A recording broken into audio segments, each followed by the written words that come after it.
Hello, everyone. My name is Ole Kagan, and I'm the Community Engagement Coordinator with LA County Library, and I welcome you to Work Ready, Careers in Cosmetology.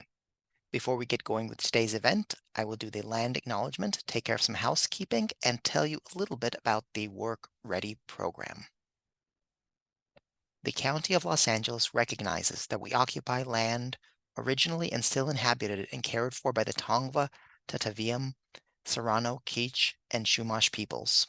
We honor and pay respects to their elders, descendants, and descendants past, present, and emerging, as they continue their stewardship of these lands and waters. We acknowledge that settler colonization resulted in land seizure, disease, subjugation, slavery, relocation, broken promises, genocide, and multi-generational trauma.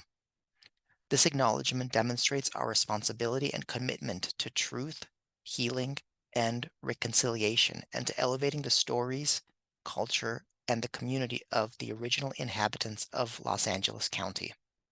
We are grateful to have the opportunity to live and work on these ancestral lands. We are dedicated to growing and sustaining relationships with Native peoples and local tribal governments, including, in no particular order, the Fernandino Tataviam Band of Mission Indians, the Gabrielino Tongva Indians of California Tribal Council, the Gabrielino Tongva San Gabriel Band of Mission Indians, the Gabrielino Band of Mission Indians Quiche Nation, the San Manuel Band of Mission Indians, the San Fernando Band of Mission Indians. To learn more about the First Peoples of Los Angeles County, please visit the Los Angeles City County Native American Indian Commission website at lanic.lacounty.gov.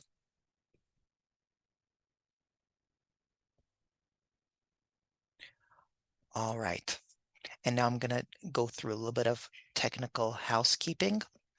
So if you can hear me and see the slide up on the screen, then you're good to go. However, if you're having trouble hearing or seeing me or the slide on the screen, do let me know in the chat and I will do my best to assist. If you'd like to listen to this presentation on the phone, you can do that by calling 1-669-900-6833 and using the access code 823-1334-3517 and the passcode 123123. You may have noticed that the mics and videos are disabled for the attendees of the program, and that is so that everyone can focus on our panelists for today.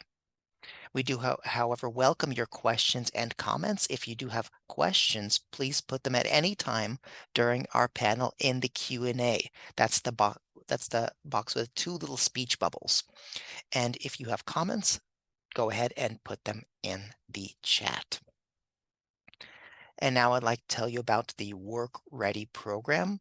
Work Ready started in December of 2020 with the purpose of helping people get a job, improve their work situation, and plan a more sustainable career path. We do that in two ways. Number one is we lend out laptops and Wi-Fi hotspots for 6-week loans out of 27 library locations, breaking down one barrier to applying for a job and getting online training. And two is we provide virtual events just like this one on a range of work-related topics, from the basics like resumes, cover letters, interviews, to deep dives into various careers like cosmetology, and other subjects that help you succeed at work. And you can see over 50 of those past classes by checking out our work and career playlist on our YouTube channel. I'm going to post a link to that in the chat. The Work Ready program is made possible due to funds provided by the American Rescue Plan. And I also want to let you know what we have coming up for our next Work Ready program. It's going to be in a couple of weeks on June 11th at 11 a.m. So 6/11/11. That is going to be Conscious Job Seeking. Join self-discovery coach Joelle Sabateur for a guided workshop that will help you achieve a more reflective and empowered approach to job seeking. Now, this is different from most of our Work Ready events where you listen and ask questions. During this event, we'll be asking that you have paper, pencil, or your keyboard and fingers ready, because there's going to be time for you to actually do the activity or activities. and prompts that Joelle will be sharing with you. So it's going to be a excellent self-reflective workshop because everyone will be doing some work. All right, and if you'd like to learn more about our virtual or in-person programs, head over to lacountylibrary.org and click the events link at the very top right-hand side, and that'll give you all of our programs. It'll open up the calendar. You will see programs for youth, teens, adults, older adults, both virtual and in person. And of course, all of those programs are absolutely free. And if you're only interested in our virtual programs like this one, then if you hover over that events button, then you'll drop down will come up. You'll click virtual programming and you'll get all of our Zoom events. And of course, those are all absolutely free and open to you as well. Okay, now that that is out of the way, we can get on to today's panel. And to do that, I'm going to introduce our panelists. So to start, we have Kim Zanti. Kim Zanti is a storyteller who honed her narrative skills as a grant writer for performing and literary arts organizations throughout Los Angeles before pivoting into studying creativity in teaching and learning as a researcher with Dr. James Catterall. After receiving her master's degree in creativity studies at the State University of New York at Buffalo, she completed her first novel and first short documentary about creative placemaking, which screened at film festivals, in classrooms, and most notably on PBS affiliate Maryland Public Television. And Kim and I are longtime collaborators who co-founded the Topanga Literary Festival and the Topanga Authors Group. Welcome, Kim. Thank you, Bole. Good to see you. Good to see you. Next, we have Anthony M. Bertram. Originally from Queens, New York, Anthony has been providing haircuts to his friends and family members since high school. Like many beginning barbers, he began cutting his own hair as well, then rapidly becoming the go-to barber on his college campus.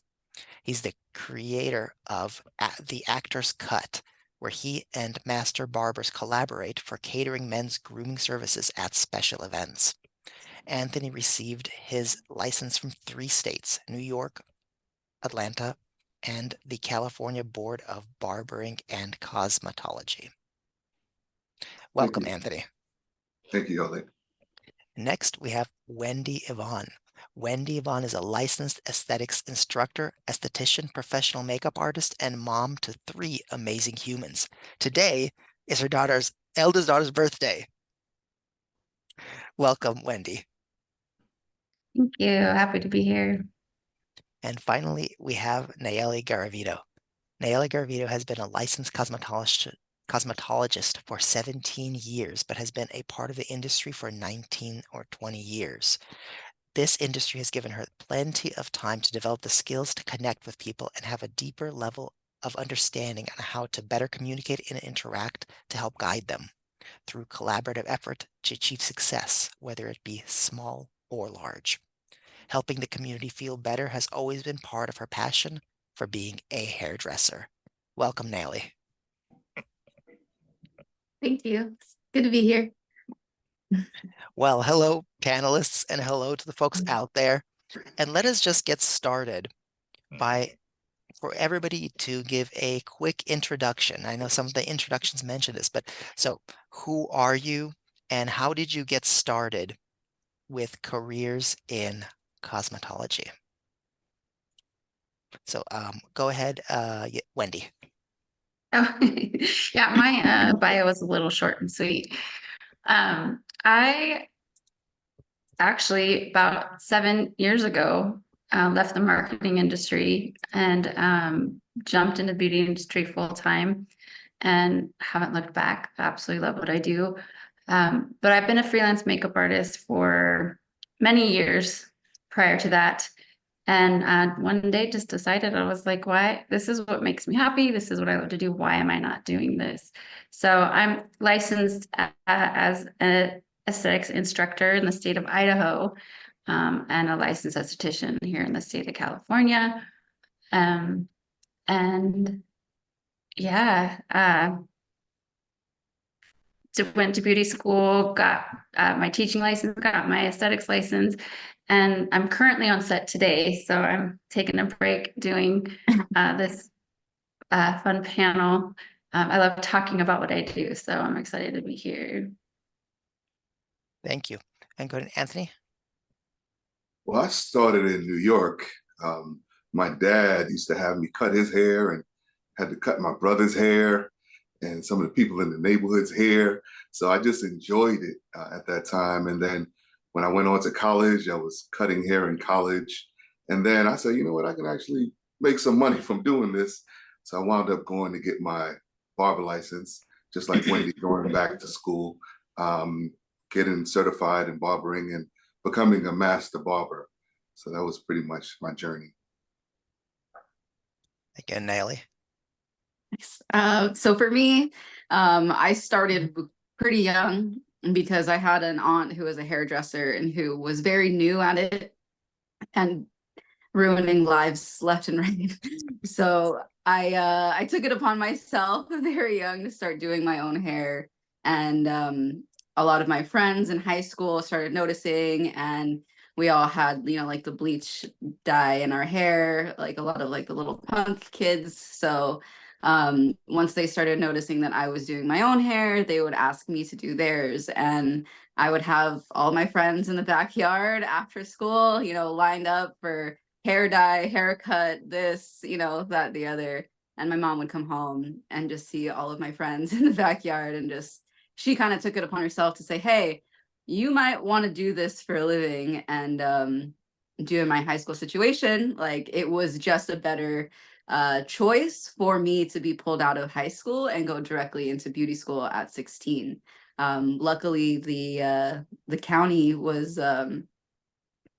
had a program for that so that you can, you know, just transfer right in. So instead of, you know, graduating at 18 and starting college, I graduated and started my career and had the capability to do that, and had a son right after. So it was kind of just boosted me forward. So I'm curious how it was at the beginning. So I know that a few of your stories started even before you were formally went to beauty school. But let's talk about the process of formal education for careers in cosmetology, because I guess you could start by just doing it informally, you know, in college dorm rooms or in your backyard. I love that image of a line of kids in the backyard. So what is beauty school? What do they teach you in beauty school? And I guess I'm really curious, is it helpful for when you actually start in the field? So let's start with Anthony. Sure. I went to barber school, and surprisingly, we learned a lot about cosmetology.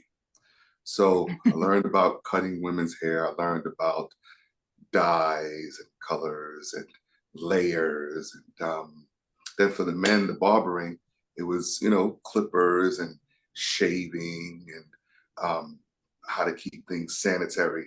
And that's one of the biggest things. It teaches you how to be a professional in this industry. You can cut hair on the outside, but a lot of times you may run into challenges when you run into individuals who don't have a license. So it's going to a professional is definitely the better route to go.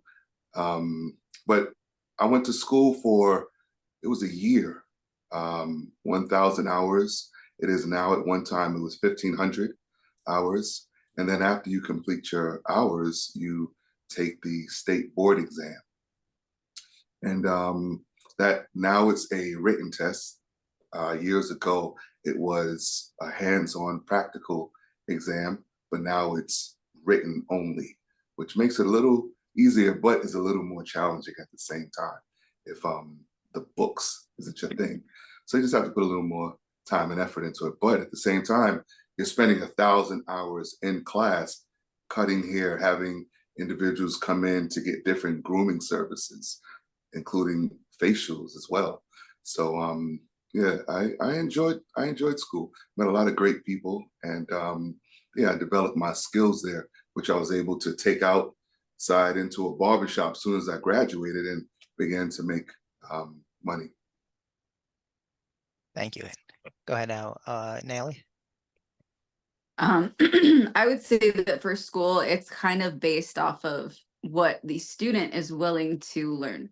Because depending on there are different types of schools for cosmetology and barbering. There are master schools and then what we would consider like the basic school. So if you are a type of person that is willing to maximize everything that you're trying to learn, it's going to work out well for you. You will learn all of the sanitary procedures. You will learn how to cut hair well. You will learn how to communicate with your clients and provide a really good consultation, which is what makes the collaborative effort of, said haircut or facial or any experience that much easier and better.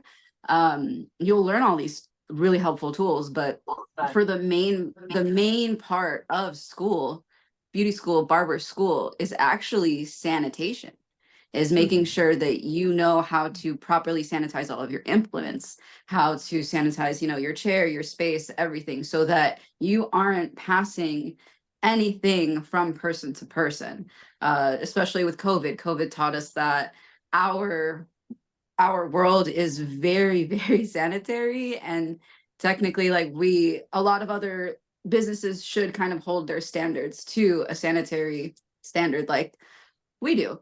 And if you are not learning the proper steps to take care of people, then the license, means nothing. So in all reality, it's like, yes, it's doing all of the normal things like for hair stuff, but the reason why we have this wonderful piece of paper is to state that we know how to take care of people in the right way. So yeah, so beauty school is it's really good for the people who are really, really willing, because we also have like I think it's like a percentage out of 100 students, 70% finish the program, 50% will get their license, and only 30% will actually follow through to a career. Mhm. So if you are one of the 30% that is like gung-ho, it's amazing. It's an amazing place to learn all of your foundation. Yeah. I would have never thought about the sanitation part of a beauty school. In fact, when I just don't think about that at all. But you know what? Now that you mention it, that is, I know, I think back to all the times that I've gone to the barber, and it's true that there's so many precise parts of it that create cleanse. It's sort of part of the culture of care in a barbershop. Yes. Yes. Yes.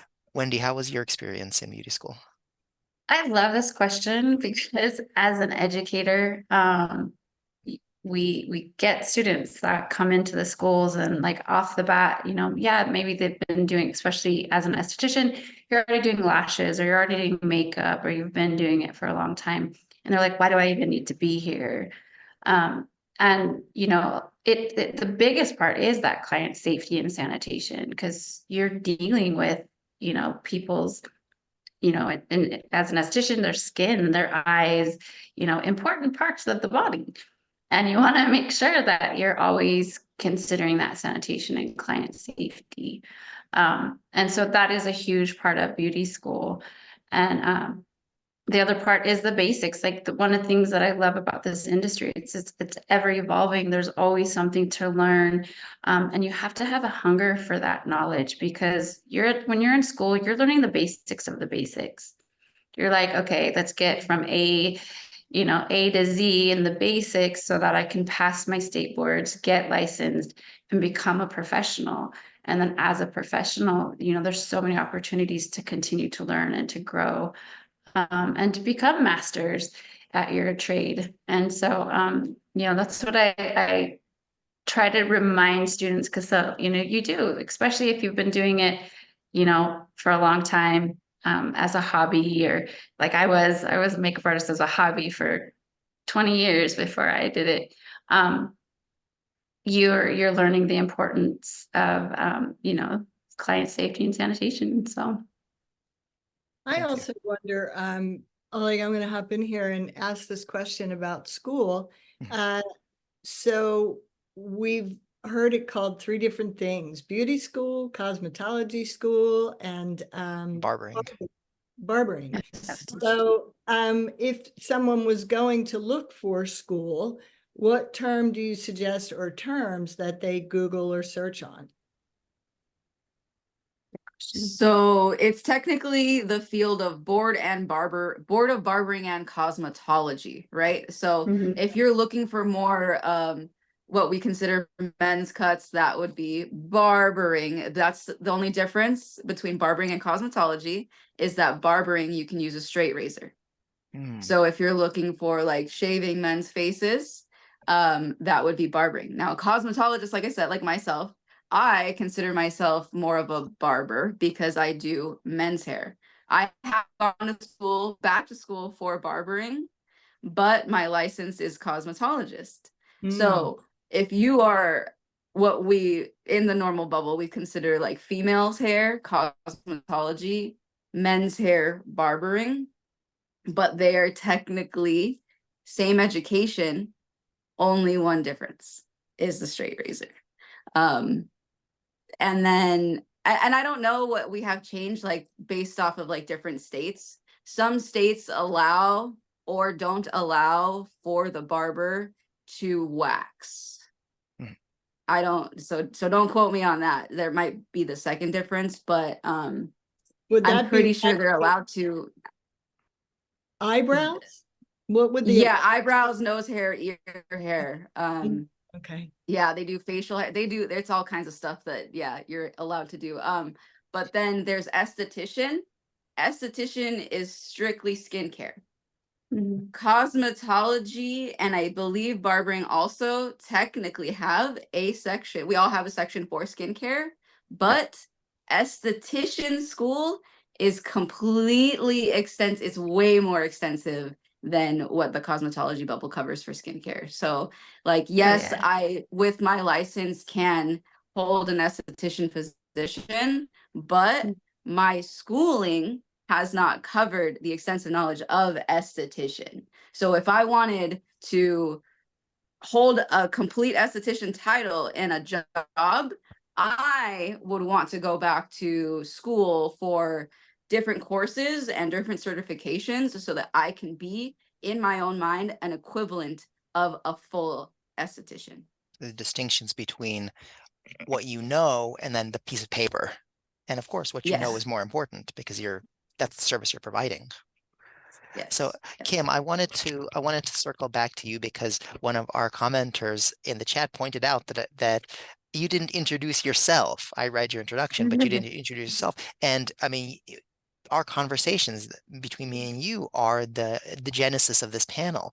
So can you introduce yourself briefly and then just tell us how this whole thing came into being?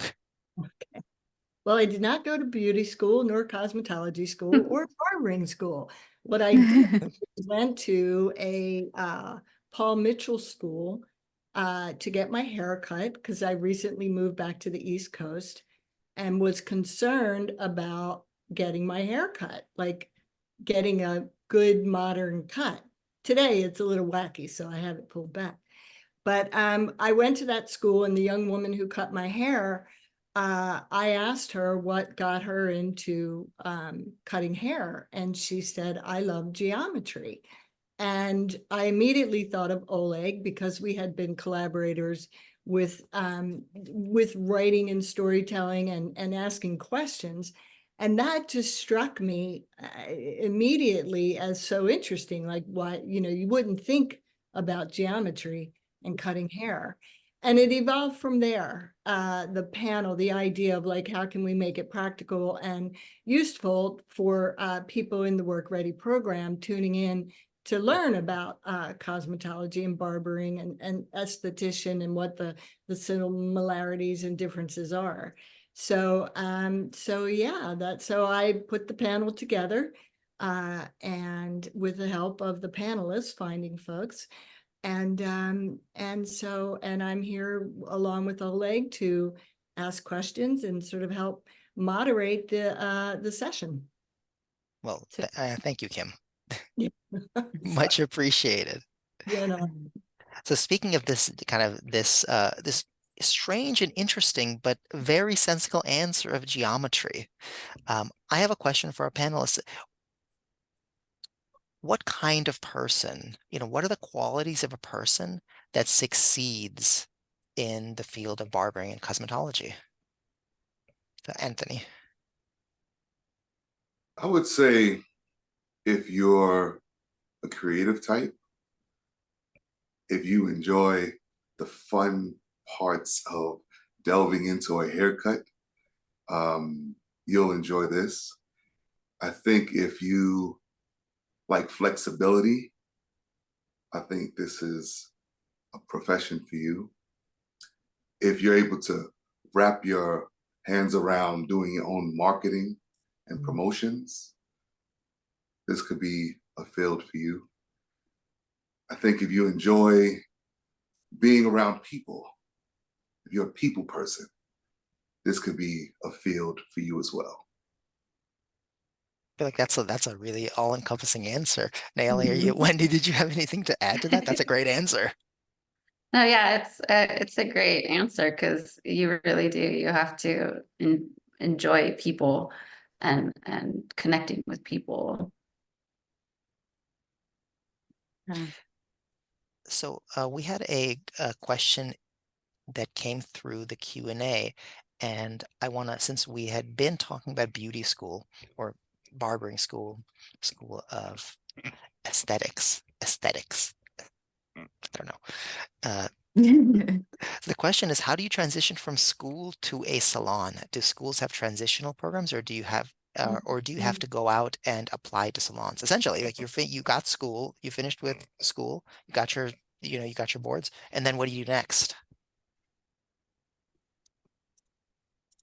I guess it I can depends answer. like per person, right? Yeah, like Yeah. or which service. But you find a job, like wherever you fit, you find you fit. I think for me, I went and jumped to nails because that was like the easiest, like safest option for me. Like I wasn't as worried about like making a mistake. Because I think like in your first years, you're very nervous. You're very like, I don't want to hurt anybody. I don't want to mess up. I don't want to do anything wrong. I don't want to get yelled at, so I think it's just finding where you fit in and finding the places that you can make your mistakes, and do your little trial and errors. And some people will jump right into a job. Some people will sit on their license for years until they're ready to jump into a job. So I usually say, based off of whatever you're trying to do that your license covers, you just do your training, you're practicing. Like, even though we did that in beauty school isn't long enough for you to get all of your training in and all of your mistakes and errors in. It's not long enough. 1 year is a year and a half is not long enough. You need 3 to 5. And they always say it's about 3 to 5 years for you to build your clientele every time you set up somewhere. So you want to give yourself like enough room to just develop your skills, really. So did you go like to a nail salon and say, hey, do you have any openings here? I went to a hair salon Uh-huh. that had a nail spot open, and that I was able to transition to hair like softly and slowly. They'd be like, if you want to bring a person in to do hair on them, go ahead. If you don't worry about it. There's a number of ways too, because depending on the state that you're in, you can do externships while you're still in school. You can do externships once you're out of school, or internships once you're out of school. I know in Washington State, there's programs where they can do externships, and they're learning that salon or spa's technique and that culture. And, eventually that externship or internship can turn into a job. During school, sometimes you can get hours by doing an externship. You don't get paid, but you get hours. So for an esthetician, you have 600 hours that you have to complete, and you can get like, I think 60 of those hours, you can actually get real world experience if you sign up for an externship. Some spas, salons, barbershops will reach out to schools and ask ask if there's anybody that's interested. But a lot of times what I tell my students is, hey, go find a spot. If there's a spot by your house that you want to check out or you want to work at, get your foot in the door now. Ask them if they'll do an externship for you to get those hours. There are qualifications that those shops have to match or meet, but those are conversations you have with whatever school you're going to. So yeah, it's just, if you're timid and you don't feel confident, just getting your foot in the door is a really great way. Start as a receptionist, get your foot in that door and get comfortable. But yeah, it takes practice. This industry is about practice, consistency, and just getting comfortable with your trade and what you do. So, And I'll add to that. Wendy said that barbers will call barber schools to ask about graduating barbers. And in this profession, you deal with a whole lot of different personalities. So you may get barbers that come through your shop that are difficult to work with. A master barber in a barbershop would rather have someone who just graduated and is willing to learn so that he could teach them, he can nurture them, he can give them techniques, and they can just grow from there. He would rather do that than deal with someone who is more difficult and knows it all and is bringing down the brand of the barbershop. Yeah. Right. That's a great point. Yeah, that's very true. It's like what I hear everybody saying, and Wendy, you hit on it earlier, is that having entrepreneurial skills, you've all hit on it really, that you're going into it with the mindset that it's your practice and your profession, and that you're going to have to make choices and decisions along the way that might not be the same as if you went into a regular job that you worked at part-time or full-time and for someone else. This is the kind of career path where if you have a vision for yourself or you enjoy, I think all of our panelists started really young, learning how to enjoy what they were doing and to grow from it. That's a skill, that's more than a skill set. That's kind of a mindset. And that kind of plays off of what Anthony was saying, where, you made a comment about being able to, you're in control of your time, or you're moving forward from your own engine. So that seems really an important personality trait. For sure, you have to be willing to sell yourself. This is what it comes down to. You're creating, this is your time is now monetary to you, because you've put in the work, you've put in the practice, you've put in the blood, sweat, and tears. It's not always easy.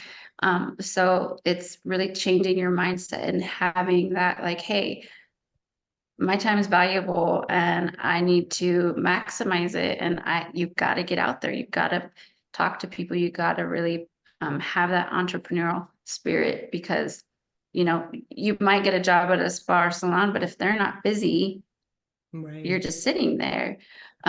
Or, getting clients to come back to you. That's a practice that you have to work at as well. So I want to ask about that actually. Other than giving the best dang haircut or makeup, what are some of the activities that you undertake to get clients? Say, please come to me. Just give me a chance. No. Honestly, so for me, what I have learned is pre-booking. It's Mhm. simple, Oh, okay, so Greg, you came in today. I normally see you every 3 weeks. So in 3 weeks, this is what I have available. Do you want to, fit in? And obviously there's different ways of wording it. But my best way is just like, oh, okay, so, when's our next appointment so that I can factor you in, or I can schedule you in so that I make sure that I have time set aside for you because you are important. Yeah. That's An that's assumed sale. Yes, you basically just want to set yourself up, and the worst thing that you can hear is no. Right. Right. And we all need to get used to hearing no and be so used to it that it's not that big of a deal because another person will come through the door. You have to have that mindset of it's okay if they don't come back because somebody else will. And being, I think that personality obviously is mostly what sells, because you can give a very bad haircut. If your personality is great and people like you, they will return just for the way that you took care of them. Yeah. And I've seen this time and time again with not just myself, other people in barbershops. They can give a terrible haircut, especially the new people, but because they were so willing to help that client, talk to that client, work everything out with that client is like, you know what? I see your potential. I see your personality. And I like the way you still made me feel at the end of the day when I walked out. I'm going to come back to you and give you that chance. Yeah. So in my experience, giving the truest part of yourself every single time to every single person in the chair, and making every single person feel like they are the most amazing person, because we all are. We all just need to be reminded of that. If you can remind this person, you're great, you're amazing, doesn't matter what your hair looks like, doesn't matter what your skin looks like, doesn't matter what any of this is, what's important isn't here, and you make sure that you give that experience to them, that's what's going to make them come back. You don't even have to ask at the end of the appointment. At that point, hey, when am I going to see you next? They're going to be like, I'm going to see you in another month because I need this feeling again.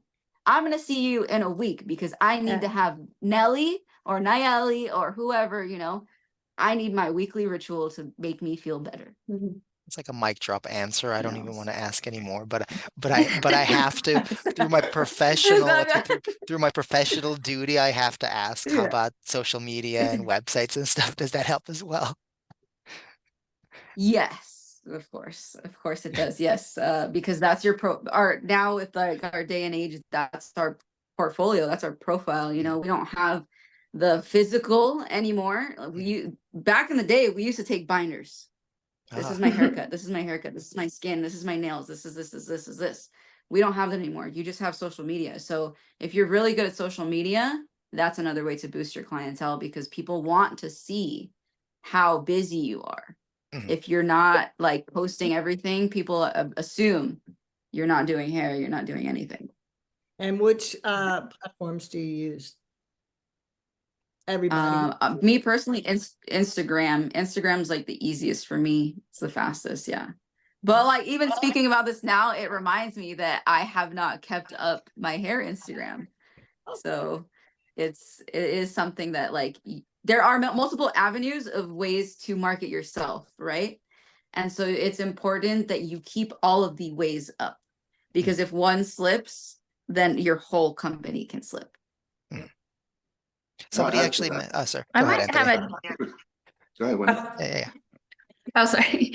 So I might have a little different take on social media. My background is marketing, business management. So I left the marketing industry. And one of the things that I noticed in beauty schools is they weren't really teaching that business side of things as effectively. I'm older, so we didn't have social media back in the day. But one of the things that with social media, yes, that's the first question I get when people are like, let me see your work. What's your social media? Instagram is perfect for that because it's visual. You can do a lot of really great things.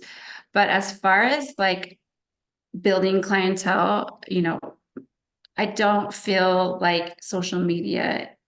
I would tell people don't put money into it because it's such a broad platform that unless you're really target marketing and you got to put quite a bit of money into that, you're really not going to get jobs from social media. I'll tell you, in the many years I've been doing makeup and just, you know, social media has existed, I've maybe gotten one actual just random job from social media, but people will always ask me, what's your social media? What's your social media? You know, so, you know, it's websites. It really comes down to like who your demographic is and where do they find their information, and going to those platforms and, you know, investing in that. So, but I could talk about that like marketing forever. We won't go We'll have to, we'll have to do another panel on that. Yeah. Yeah, word of mouth definitely is Huge. the best way for gaining clientele. Gaining clientele in our field, word of mouth has always been the biggest way for us to get new clients, is having your clients tell another client, or your friends and family tell another client or friend. You know, that is always maintained the best way to gain clients. Yeah. Let Anthony, them you had post themselves on social Yeah. media. Yeah, You yeah. know, Yes, exactly. them Yes, show they are off. your walking billboard. They are your billboard. Anthony, did you have you had got started before? Did you have something else that you wanted to add I on think the marketing? mic, Wendy dropped the mic on that one. I think that was the answer. Yeah. You know, I think that yeah, the clients that walk out of your chair making them feel good and have a great haircut, they're your walking billboard. You know, they're going to tell someone. And then you asked about getting clients. You tell them, hey, you refer somebody to me, I will, you know, give you a discount on your next haircut. Or we have a lot of walk-ins, which are individuals who don't have appointments when they come to the barbershop. And we don't know them, they don't know us, but they want to get a service. And, you know, some of them will come in and say, hey, I just want to get a quick thing right here. It's real easy. And then a little thing right here. It's so easy. It's like, if it's so easy, you could have done it at home, but you came to a professional to get it done. But in terms of getting people to come back, you over deliver. So at the end of the day, when they say they just want this, sometimes I'll do one extra service with the razor maybe, and they didn't expect it. Then they walk away like, wow, I got a great service, and that would create returning clients. But sometimes giving just a little bit more. If you find somebody's trying to take advantage, then it's not the Fire that rules don't apply client. there. But Right. I would also say as a client, I'm a client, I don't cut people's hair, I get my hair cut, that it's the person and how they treat me that means the most. Because if I feel rushed, if I feel like I'm not being listened to, if someone is not concerned about the care of their space and it looks gungy, or there's a comb with hair in it from somebody else, that kind of thing, then, you know, I'm not going to feel secure about allowing you to take scissors to my head. And that I think the personality factor is really important. You have to like what you're doing so that you can make people feel cared for. And I want to, there's a few questions in the chat. I don't know, Oleg, if we'll get to all of them. Yeah, I will get to some of them. I actually want to throw one in because I want to get back to the personality part, and then Kim, you wanted to highlight also. But there was a question that since Nelly, you mentioned that the portfolio is no longer a thing. The question was, do you have to develop some kind of portfolio or photo book of sample group before you apply for jobs after school? Do you? I mean, do you have to carry around like a binder, or do you just go to the salon and show them your socials, or you just say, here's my I mean, license? yeah, like I said, back in the day when I first was licensed in 2007, we did have that. Like we had a portfolio, you know, where you would carry your pictures around. But now, yeah, I mean, everyone just takes a picture on their phone. So like some people will have like just like a photo, or what is it, like a photo book in their phone. Sorry, I can't think of the term right now.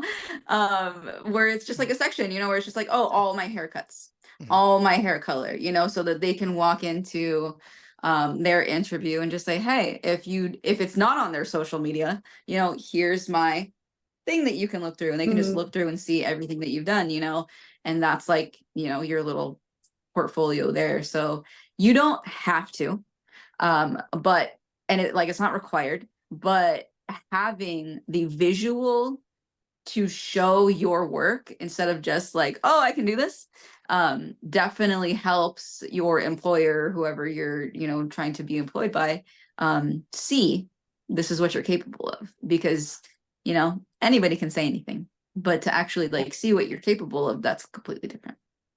Yeah. Thank you. Mhm. And Kim, I'll you add to had, that as well. oh, sorry, please, Anthony.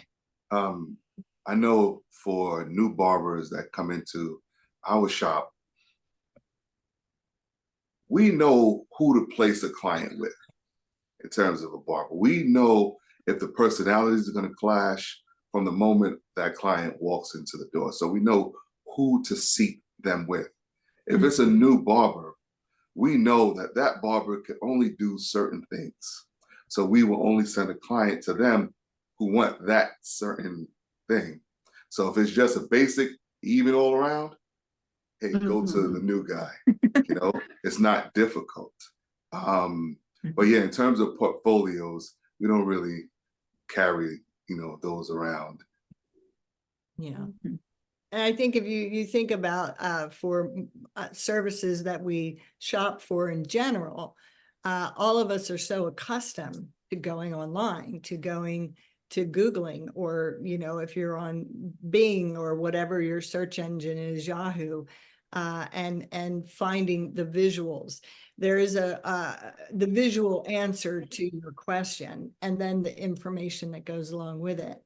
I think too, there was a question in the chat or in the Q&A about, can you recommend some places? Well, we're going to Yes. recommend the panelists to put their contact information in the chat so you can connect with them directly, because you know, here's 3 professionals that are willing and ready to do hair and makeup for men and women and children and elders.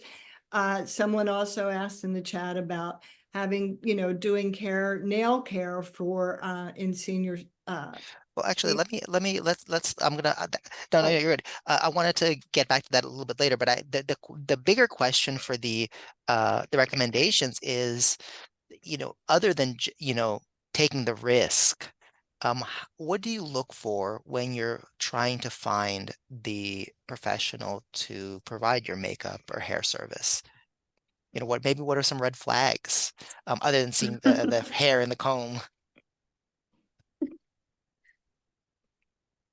You mean Like what how they they present themselves, right? You know, Yeah. See, when you It's go, because like, with yeah, it's skincare. hard.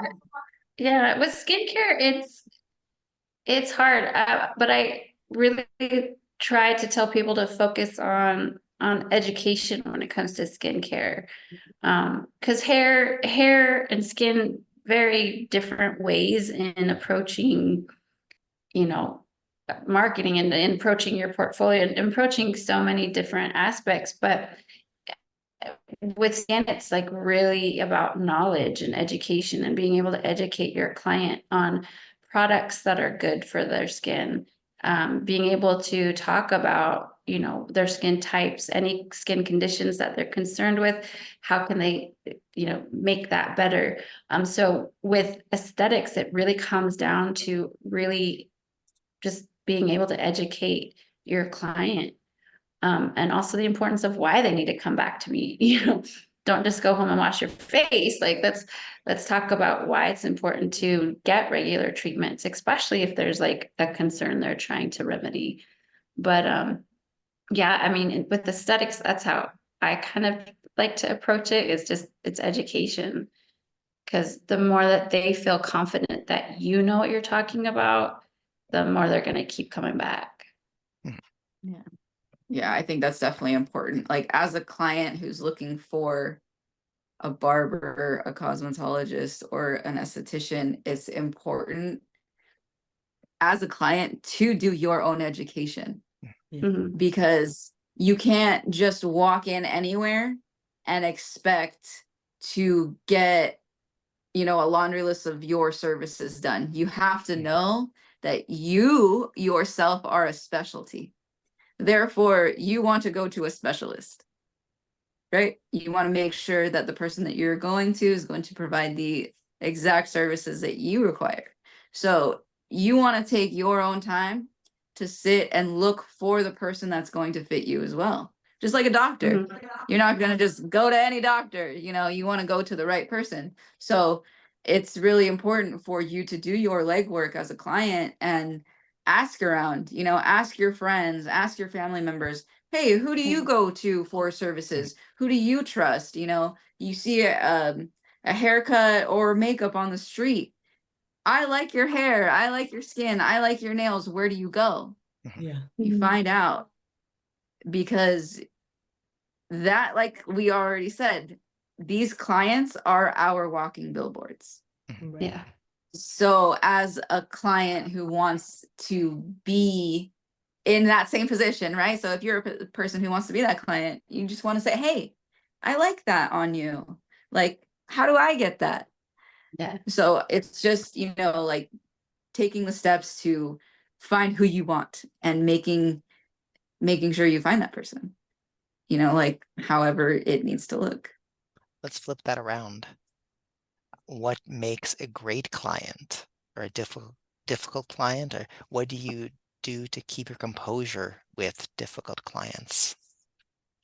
Breathe. Anthony, do you That's take that one? Sure. Difficult clients, I'm going to charge you. I'm going to charge you. You know, if you're Yeah. nitpicking and you want this extra thing and that extra thing and that extra What's thing, easy though? but it's easy. Yeah. Well, you're gonna pay for those services. But I think managing expectations is important. I think Yes. when they come in, I had a guy come in, yo, I'm from wherever they're from, New York. In New York, they do haircuts like this.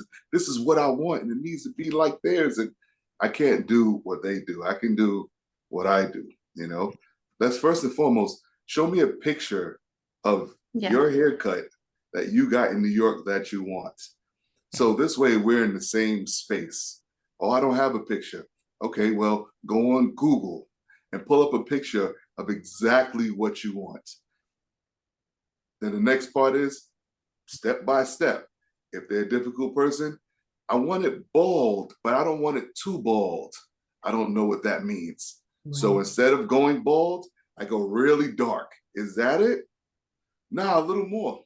Okay, is that it? We are not moving on until we get exactly what you want because of your personality type. Oh, And by yeah. the time we get to the last part of the haircut, you cannot say, oh, this is not bald enough because we were already in agreement. Now you want another haircut. So I'm going to charge you, right, for another haircut. So managing difficult people, well, first off, spotting difficult people when they first walk in the door, because all money is not good money. So you determine as an independent contractor whether or not you want to take on that client, right? And after a while, you'll be able to notice what to look for. But for the most part, if you do choose to take on a client, then managing the expectation and really walking down the steps is what I call it when dealing with a client from start to end.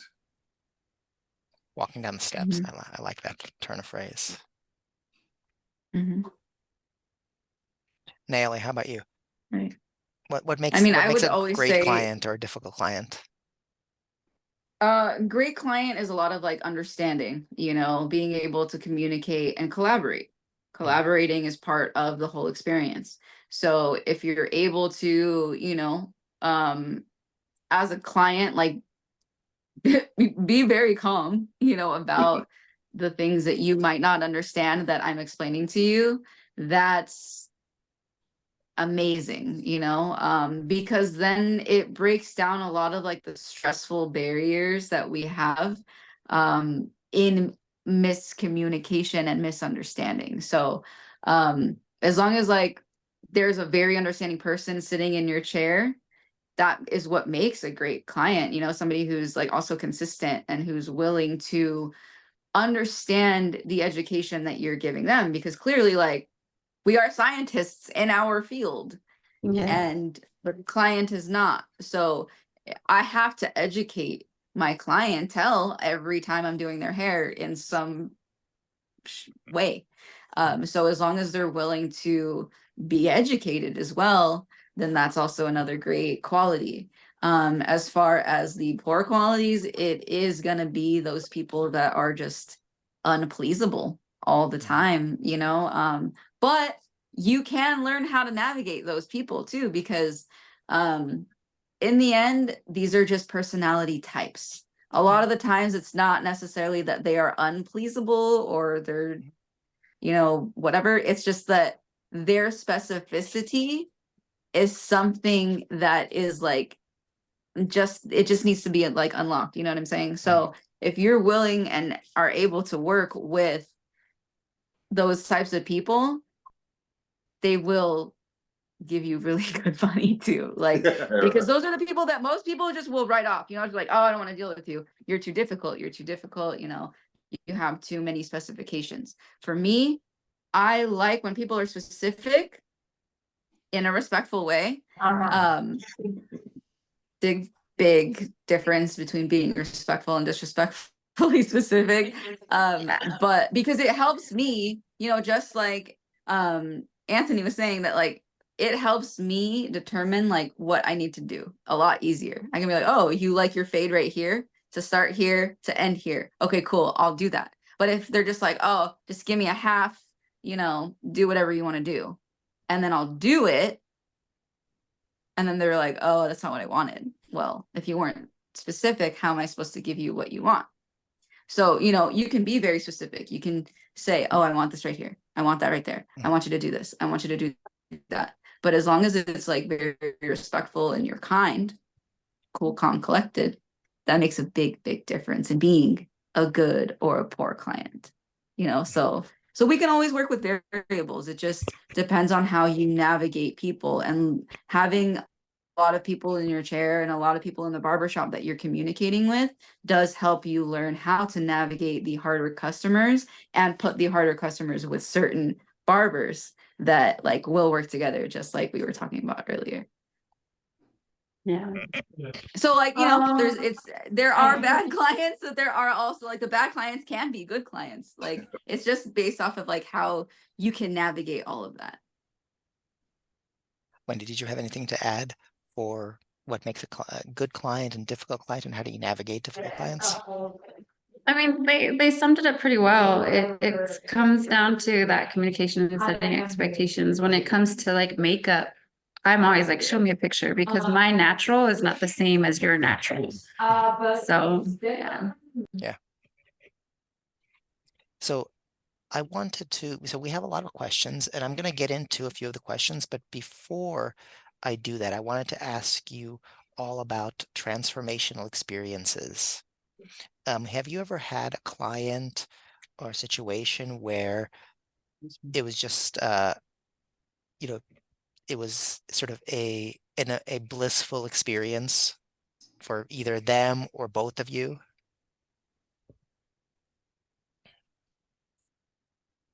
Go ahead, Nelly. Okay, I was like, who do you want to start out? Yeah. Yes, I have.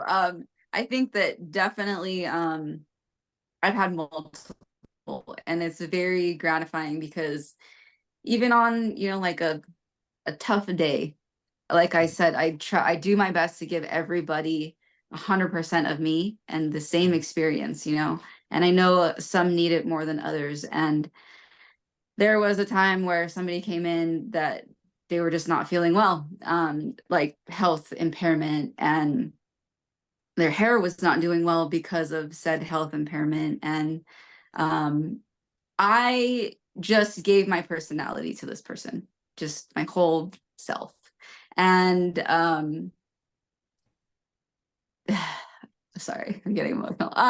Through the consult, you know, like she told me like what she was going through, and I could just like really, really feel that like she wasn't just looking for a haircut, like she needed a whole like life change.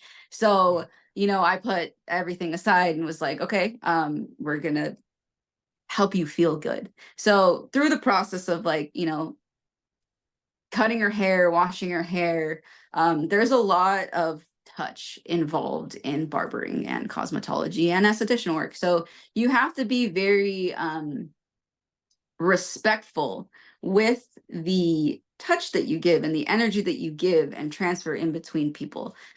So me, like, I'm of indigenous descent, and I'm a shaman descendant. So I'm very, very tied to the energy that I give people. And with this lady, I just like transferred a lot of like my healing side to her, so that I could make sure that she just felt better.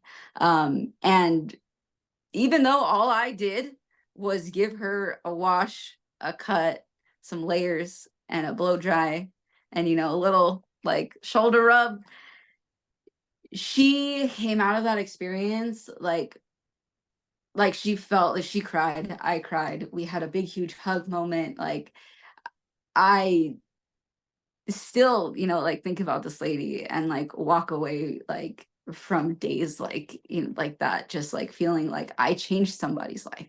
I really did help somebody forget that they were dying, you know, and forget that life is life, you know, and you're able to just like transform them and change them and look forward to the rest of what's coming, you know, even though when they walked in, completely different mood than when they walked out. So yeah. Yeah.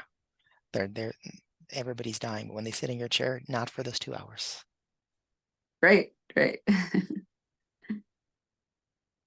Anthony or Wendy? Did you either of you have anything to share? Sure. Yeah. I think, please, go ahead, Wendy. No, I was gonna say, go ahead, Anthony. Sure. So for me, I have a few examples, but one moment in time that stands out is I'm in Hollywood, and in Hollywood, there are a lot of creators, actors. And recently they had the actors strike. And at the different studios, you know, the actors were walking, you know, around the studios, picketing. And I set up my barber station there. I had a tent, I had my chair, had my tools, and gave free services the whole time. And to not have work can put people in a situation where it just it can make you more desperate, right? So I've heard countless stories about how the strike was affecting the individuals who I was cutting.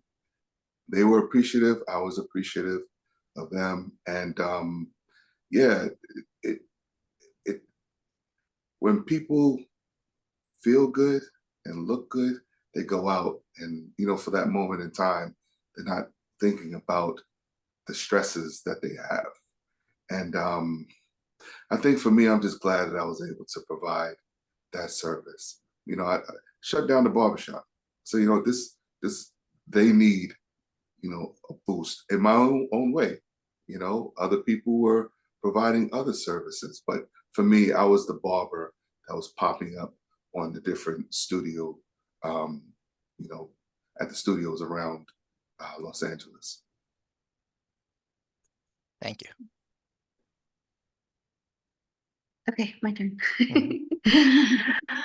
I actually, that's one of the things about into this industry, what made me decide that this is what I wanted to do is, again, I started as a freelance makeup artist for a whole lot of years. I was just doing it as a hobby. I did it because it was fun. I enjoyed it. I was good at it.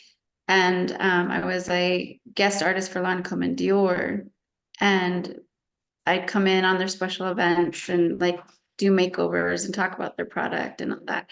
And this lady came in and she's an older woman and she sat in my chair and she just felt beat up. She's like, I'm older, my skin's different.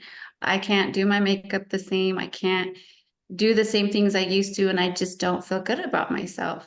And I was like, let me show you a few tips and tricks. Let me just show you a couple little things and how to use that product. And that's the woman that left my chair.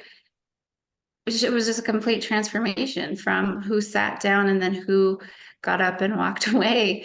She felt better. She had, more hope, and it made me start to realize that I can touch people on such a personal level in this industry, and I can make so much more change in this world on such a more personal level just by helping somebody feel better about themselves. And I literally, like, the next week quit my job, enrolled in beauty school, and was like, I'm doing this, So, and yeah. But in this industry, you really start to become almost like therapists to your clients, and you really have to be open, and then you have to be empathetic, and you have to really kind of know when they're coming to you with these hard life issues, how to just support them in the guise of your own skill set, right? I'm not a therapist, but let me show you how I can help you and what I know. So Thank you all for sharing these experiences. They're certainly heartfelt, and I think they're sort of the best of what a career in cosmetology and barbering can offer you and what you offer to the people that make use of your services. So again, thank you. So we have a lot of questions today, so I want to get to as many questions as possible, and then we have one last activity before we conclude. But first, let's do some of these questions. So the first question is, so there's a few questions for recommendations for like barbering and beauty schools. Are you all able to answer those kind of questions? Or because I think there's many kind of variables here. Yeah. Oleg, why don't you Yeah. pick one to answer the question? It's not Yeah. kind of Second, sorry, I couldn't hear you, Kim. well, I think, kind of Yeah. have someone start it off so Yes. that I'm thinking about answering at the same time. Okay, so the question is, can you recommend me a good school in San Gabriel Valley for haircuts? So I think, can you recommend a good barbering school in the San Gabriel Valley?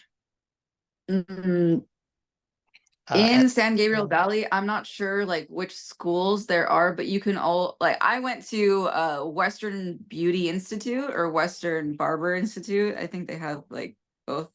WBI, that's like a basic one.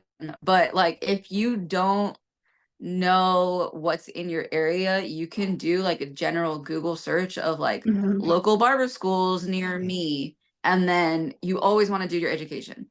Do reviews, check reviews, and check and see like or call them. What's your what's the question? What's your passing percentage for state board licensing? You want to know how many of their students pass their state board licensing test, because that tells you how good the school is, and how well they are training their students in order to pass their licensing. I just wrote that. I just put that in the chat. I'm going to have to put that in the follow-up email as well. So we're going to send a follow-up email, of course, after this program. So everybody's going to get the YouTube link and then also the wording for that question. I can add to that. Yes, please. So barber schools range in tuition, you know? So, you know, doing, you know, the research, like you said, local barber schools. I don't know, but I believe it's LA Valley College. I don't know what San Gabriel Valley is, but LA Valley College has a barber school there. And there's a school downtown LA called Alfred Friedman Occupational Center. And you can take the train there. So if you're in the valley, if you can get to the train, it'll take you downtown. And the tools that they require, the kit, may come up to $300 or $250. But instead of spending $5,000 for tuition or $10,000 for tuition, last year it was free. So you buy your own tools, but the program itself was free. You can check in AFOC and see if it's still free, but I believe it is. And they have an affiliate at LA Valley College, which is in the North Hollywood area. So I think, oh, that's the search. Maybe occupational center. If you look up occupational center, they may provide the service for less of a cost. I know which one you're talking about. I'm going to put it in the follow-up email. Yes. Yeah.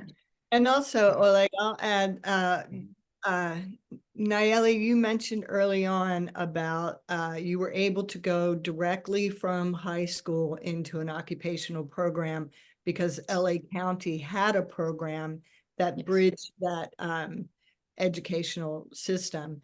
Can you name that program? That was actually through West Valley Occupational Center. I don't know the actual name of like what the program was, but through these occupational centers, like a lot of them do have beauty schools and barber schools and esthetician classes. So like for people who even just want to, like for clientele who maybe don't have like enough money to go to a full-on professional, they can always go to get services at occupational centers as well. Just know that, you know, these are students that are working on you being overseen by a teacher. I believe, yeah, most of the occupational schools like can provide that information for the younger students. I don't know what it is now, if they've changed it, because I know that like for a portion of time, like after I had graduated, they took the program away, but then I heard recently that they may have brought it back for the younger students. I don't know if you can be under 18 and go to cosmetology school now, or if, like I said, they took it back, because I did hear recently that somebody had done the same thing that I did. So it's just a lot of like doing your research, like finding the schools that do provide free services or lower costs on the kits, because that's basically what I did. I just paid for my kit and my my books, and I believe one semester when I turned 18 in school. And that was the only thing that I paid for, but because my education was completely free and paid for through LA County. Yeah. And go ahead, Anthony. Well, I just want to say that scholarships are often, what you're describing sounds like a scholarship almost. Right. Yeah. They're also in doing research. Depending on where you live, like San Gabriel Valley, you might find out who your county supervisor is. Are there scholarships available at the county supervisor's office?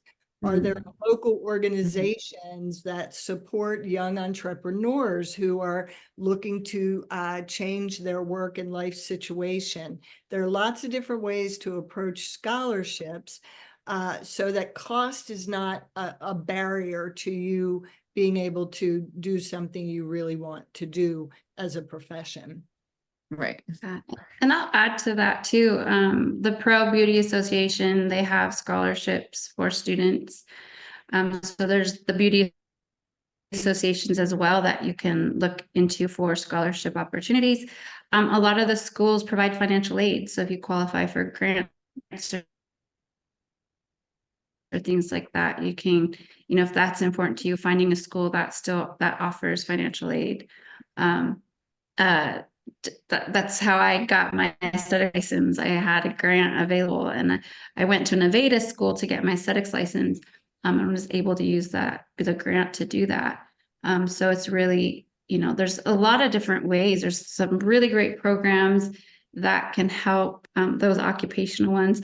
And yes, you can still go to beauty school without a high school like underage. If you're underage, Okay. you can that program is still available. I don't know the name either. I just know that usually that requires like they have to take like a basic test or something prior to acceptance to make sure that they'll be able to do the work or something. But the California Board of Cosmetology, Barbering and Cosmetology, that's a great resource to look for schools and opportunities and to get more information as well on what the process looks like. And that sounds like something that Oleg will add in the chat at the end or in I'll the edit it in the follow-up email. email. Can I Yeah, throw one more thing Go in? ahead, Anthony. I forgot to mention this earlier. You can go to school and do a structured program, but they also have apprenticeship programs when it Yes. comes to barbering. So you can walk to a barbershop if they have a licensed barber in the shop. If he's a master barber, a licensed certified barber, you can say, hey, I'm interested in cutting hair. Can you take me under your wing? And you can do an apprenticeship program right there and then. They'll send the proper paperwork to the state board, and then you can start working right away. You get your hours while you're at the shop, and you'll also be able to make money while you're at the shop. Yeah. Oh, that's a great, yeah. And most of the programs allow that. Nail techs, you're allowed to do that as well. But you really want to make sure that if that's the venue you're going to go, that the person doing it is licensed and certified. It just Yeah. takes Yeah, a because long obviously period. the education. Yeah, it the does. It takes a education's little bit different. longer, but yeah, Speaking of it's money, possible. what's the income for when you're starting out as you're increasing? I know this can vary, but people out there are interested because if they're thinking about it as a career, they want to know if they can, what kind of life they can plan for. So that if you- varies, obviously, like Yeah. based off of like your city, your state, the type of style of work, the type of barbershop that you're Yeah. looking at. But when you're in beauty school, they teach you that now your minimum is $1 a minute. Minimum. So if I'm doing hair for 30 minutes, that's a $30 haircut minimum.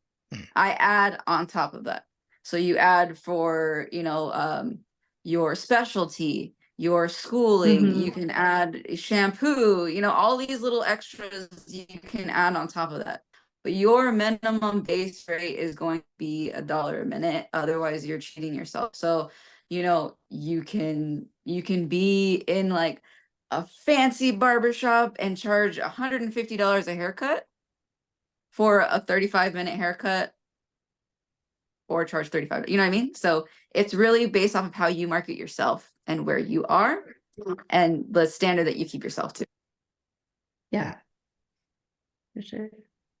So in barbershops, you can either go to a shop where they pay you per hour while you're there. You can go to a shop where they do commission. If you do a haircut, you'll keep 70% and the shop will keep 30%. So you can do the math. If a haircut is $40 or $30, once you divvy that up, you know how many haircuts you have to do per day to meet your goal for the day. In terms of, I go by the week. I say I want to make this much by the end of the week. So I know I have to do a certain amount of haircuts. Just going back, there's no real cap right now to say how much you can make because it's really up to you. If you're the first one there and the last one to leave the barbershop, you're getting walk-ins, you're spreading the word, having people spread the word, you're going to get clients and you're going to get haircuts. So one haircut you could do within 40 minutes. You charge $40 for the haircut. If they're getting the beard done, you add another $15. So that's one cut. So within an hour, you could walk away with $55. With a tip on top of that, it could be more. So if you think about it, if you're making $50 an hour, there are professions that don't make that much money per hour. So it's really up to you how much money you make, because you're gonna have slow days and you're gonna have days that are packed from as soon as you get there, or if you're going in even earlier to when you leave, the weekends, Thursday, Friday, Saturday, it can be packed, you know? So, but again, how much do you want to make? How much of yeah, it's up to you. Yeah, and I'll add to that, for sure. There's only one of you, so there's other, it's the upselling, retailing, a huge part of this industry and how to grow that paycheck, because like for an esthetician, you do an hour facial, you can probably fit 5, maybe 6 facials in a day before you're wiped out, so how do I make more money? Well, I'm going to retail those skincare products, and I'm going to make sure that they're buying retail from me and they're coming back for that retail, because that adds, on the aesthetic side of things. When you first start out, there's a lot of the franchises like European Wax or where they'll pay an hourly plus commissions. And so you'll get commissions off of your services or commissions off of the retail you sell. So it's all about how hungry are you and how hard are you willing to grow that paycheck in the time that you have to work that day. So yeah. Thank you. And then here's a question. Maybe we'll do 1 or 2 more questions and we'll get into the creativity skills. So the question is, since we're living longer, what job areas of cosmetology do you see are geared for seniors going forward? Are there specific needs that you see going forward for seniors? Yes. Go ahead, Daily. Yes. Seniors, nail care is actually very important. Skincare and even hair care, because like your scalp reacts differently when you're older. Your skin, like your nails, especially like your feet. It's very important for elderly people to take care of their feet. And to have it done by a professional, because your skin is also much more sensitive. So you can have more problems with blood flow and regulation and all these things that like we don't even think about. But yes, there's a whole, like my grandma, when I first started doing, when I was first licensed, my grandma was one of my very first clients that I was already like in the process of like, hey, I need to do this so that I can help this lady because she's an older woman and no one's gonna want to do that. Like, people don't really want to do that, but since it's my family member, I have no issue. And I just noticed that like her skin started getting clearer just because I was doing her nails. Like I was like washing her hair for her or whatever. Her scalp started clearing up, so her hair started growing in a little bit nicer. Small things that we don't think are important are still very important for our elderly clients to maintain their health.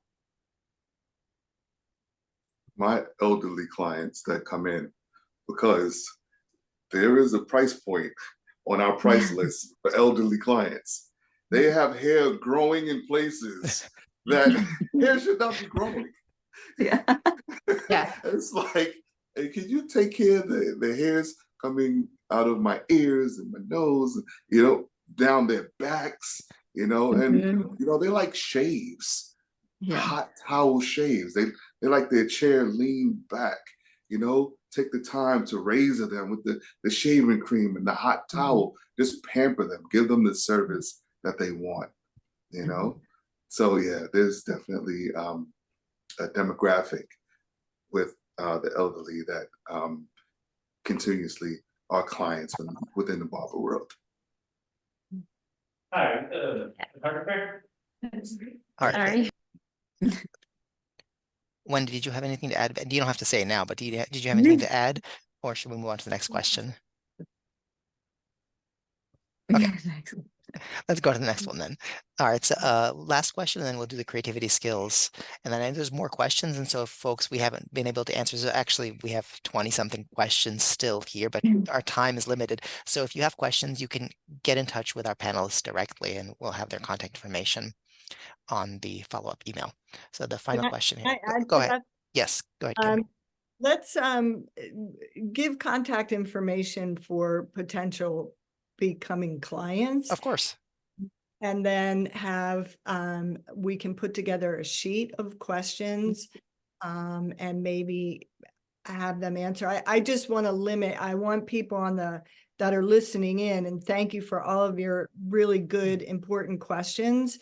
But remember that our panelists are here for a limited amount of time. So we don't want to be going back and forth with lots of different questions. So, sorry.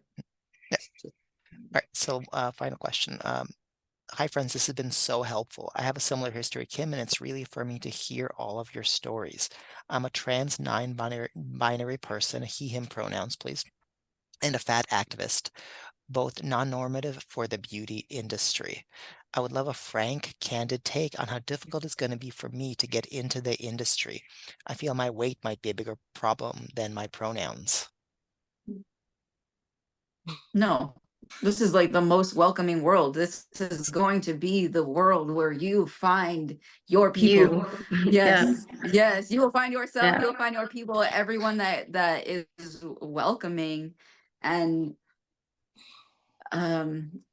I'm also sorry that you may have, had any issues prior to finding yourself. That's not fair, but this is definitely the world where you will find much more comfort and be able to express yourself the way that you want to express yourself, like you will be welcomed with open arms, definitely. A lot of this is a mind state too. Coming into the barbering world, the cosmetology world, the esthetician world,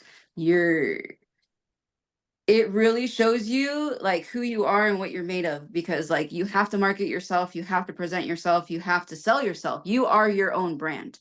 You become your own brand when you get that license and you step out into the world, into a job, whether it's an hourly paid job, a commission job, or you're just working for yourself and you're an independent contractor. You are your own brand. So, you have to be ready to like sell it and be unapologetically yourself. Yes. Because That part. like Dr. Seuss said, the people who mind don't matter and the people who matter don't mind. Yeah. So Yeah, exactly. Now I think So that's the please best come. part about this industry is that you become so much more comfortable in your skin. Prior to this, I had to cover my tattoos. I'm covered in tattoos, and to hide who I was. I transitioned to the industry and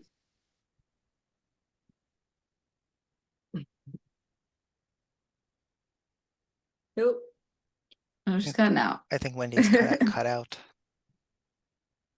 I love her. I'll jump in if that's okay. Yeah. Yeah, I would say this. I would say that those answers very clear. That's it, But I would add to it, what will be your specialty? Why will they want to come to you? For me, I enjoy using scissors. So if someone wants a haircut and they want to get scissored, they will come to me because people will say, Anthony is good with scissors. What are you good at? If you become a specialist in that, people will come to you. They will be repeat clients for you. So you just got to find your niche in addition to what everyone else said. Exactly. Thank you. And then for our final activity here, I'm going to bring up a sheet of creativity skills. And Kim, would you just introduce these, what these are?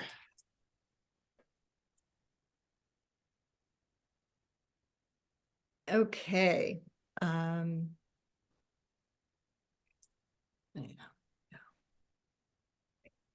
Okay.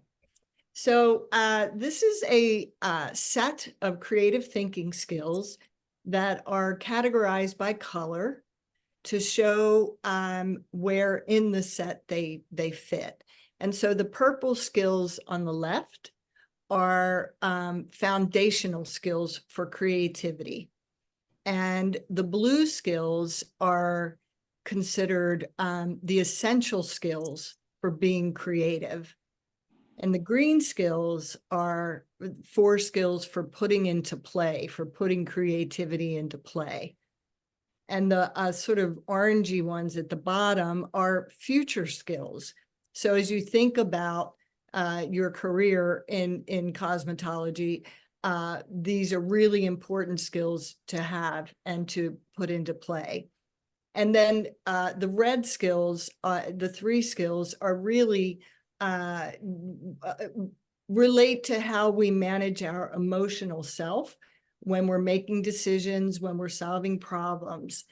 And we had asked the panelists to consider these skills in this next activity that Oleg is going to walk us through.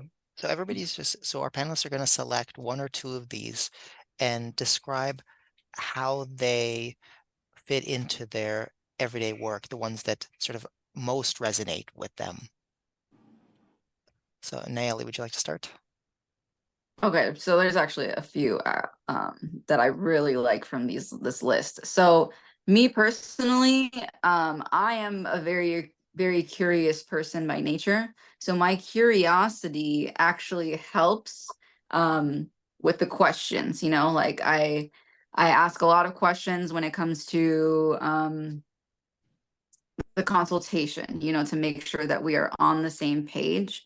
That also helps with embracing the challenge, because once you find out what this person wants, and if it's not something that you're, you know, used to every single day, or the personality is not something that you're used to every day, it is a challenge that you have to kind of overcome.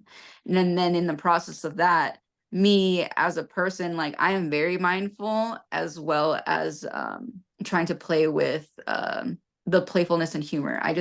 I like to make everything like very light, friendly. You know, you are coming to your friend, the barber, to get your hair done and to, you know, release a lot of tension. And I am, you know, very therapist style. You know, when you come to me and sit in my chair, I ask questions about how you feel, how's your life, like how can I help you navigate certain things, because I am a third perspective, you know, and using all like my flexibility and my originality, like all of these things like are actually things that like I do on a regular basis in order to maintain like my clientele and to keep them, because like all of the, like, you know, you're taking risks sometimes when you're speaking about things that you might be a little bit sensitive of nature, because in the barber shop, like a lot of these walls come down, you know, for people come into a space where they're like, oh my God, I'm going to feel good when I walk out of here, so I can talk about whatever I want. So as the person who's taking care of these people, you also have to be very careful with how you manage your words. You have to be mindful about the things that you say. You have to, you know, be aware of your emotions and like hold like yourself to a certain way to make sure that like you're affecting this person in the right ways and not doing too much or too little. Wow, you are a creative thinker. Anthony, how about you? I do my best. I love what you said about mindfulness. I agree. I'm reading it now, being fully immersed in the present moment. And it is, yeah, how you're affecting someone else, but being mindful and present, listening, being present enough to listen to what they're saying verbally and non-verbally is what's important in this profession. Sometimes not saying anything could speak volumes, and it's our job to assess what's going on. So you can only do that if you are in the moment sometimes, or you'll miss something. You're thinking about what happened last week or what you have to do after work. You miss the beautiful moments that you can have with your client. So it's important to be mindful. I would say I love playful humor. I use that a lot. I joke around a lot. It creates a connection between myself and my clients. And when I'm playful and humorous, sometimes I can think outside of the box. I'm not very structured, and that helps me navigate a lot. And this profession can be stressful. You're standing on your feet all day. You're dealing with many personalities. Humor helps to relieve some of that stress. So I would say I use humor to get by. Mindfulness and playfulness and humor are the biggest ones. They carry the day. Yeah. Thank you very much for engaging us with this activity.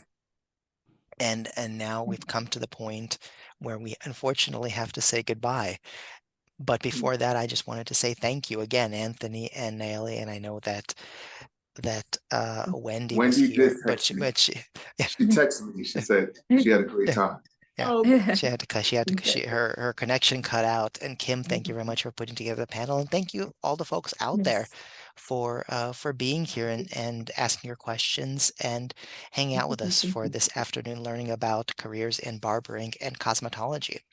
Before I conclude, I just want to post a really quick link to our post-event survey.